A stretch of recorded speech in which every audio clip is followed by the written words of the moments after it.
إن تابوا فأنا حبيبهم، وإن لم يتوبوا فأنا طبيبهم. أبتليهم بالمصائب لأطهرهم من الذنوب والمعايب.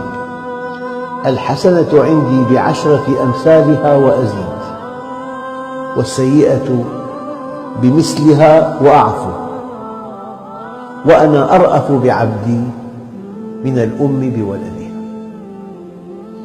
ما دام القلب ينبض، ما دام في بقية بالحياة، لنبادر إلى التوبة، والتوبة رحمة الله، وما أمرنا أن نستغفره إلا ليغفر لنا، وما أمرنا أن ندعوه إلا ليجيبنا. لو جئتني بملء الأرض والسماء خطايا غفرتها لك ولا أبالي.